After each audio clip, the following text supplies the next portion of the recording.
ನಮಸ್ತೆ ಬಂಧುಗಳೇ, ನಾನು ನಿಮ್ಮ ಜಯ ಎಲೆಕ್ಟ್ರಿಕಲ್ಸ್ ವತಿಯಿಂದ ಜಯಂತ್ ಮಾತಾಡ್ತಾ ಇದ್ದೀನಿ. ಕಳೆದ 15 ವರ್ಷದಿಂದ ಮಂಡ್ಯದಲ್ಲಿ ಎಲೆಕ್ಟ್ರಿಕ್ ಕೆಲಸ ಮಾಡ್ಕೊಡ್ತಾ ಬರ್ತಾ ಇದ್ದೀನಿ. ಇಷ್ಟು ವರ್ಷದಲ್ಲಿ ನಾನು ನೋಡಿರೋದು ಏನಂದರೆ, ಜನಗಳು ಚಿಕ್ಕ ಪುಟ್ಟ ವಿಷಯಕ್ಕೂ ದುಡ್ಡನ್ನ ತುಂಬ ಖರ್ಚು ಮಾಡ್ತಾರೆ. ಸ್ವಿಚ್ ಕೆಟ್ಟೋಗಲಿ, ಸಾಕೆಟ್ ಕೆಟ್ಟೋಗಲಿ, ಸಣ್ಣ ಪುಟ್ಟ ಏನೇ ಇದ್ರೂ ಎಲೆಕ್ಟ್ರಿಷಿಯನ್ ಬರೇಳ್ತಾರೆ.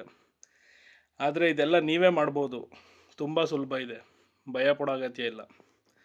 ಅದನ್ನೇ ನಾನು ಯೂಟ್ಯೂಬ್ ಚಾನಲ್ ಮುಖಾಂತರ ಹೇಳಕ್ಕೆ ಬಂದಿದ್ದೀನಿ. ಕನ್ನಡದಲ್ಲಿ ಪ್ರಾಕ್ಟಿಕಲಾಗಿ ಮಾಡಿ ನಿಮಗೆ ತೋರಿಸ್ತೀನಿ. ನೀವು ಕಲೀರಿ ನನ್ನ ಜೊತೆನೇ. ಮುಂದಿನ ವಿಡಿಯೋದಲ್ಲಿ ನಾನು ನಿಮಗೆ 2 ಸ್ವಿಚ್ಚು 2 ಸಾಕೆಟು ಕನೆಕ್ಷನ್ ಮಾಡೋದು ಹೇಗೆ ನೀವೇ ಮನೇಲಿ ಅಂತ ಹೇಳ್ಕೊಡ್ತೀನಿ. ವಿಡಿಯೋ ಇಷ್ಟ ಆದರೆ ಸಬ್ಸ್ಕ್ರೈಬ್ ಮಾಡ್ಕೊಳ್ಳಿ, ಬೆಲ್ ಐಕನ್ ಒತ್ತಿ. ಜೈ ಎಲೆಕ್ಟ್ರಿಷಿಯನ್, ಜೈ ಮಂಡ್ಯ. ಸಿಗೋದ ಮುಂದಿನ ವಿಡಿಯೋದಲ್ಲಿ. ನಮಸ್ತೆ.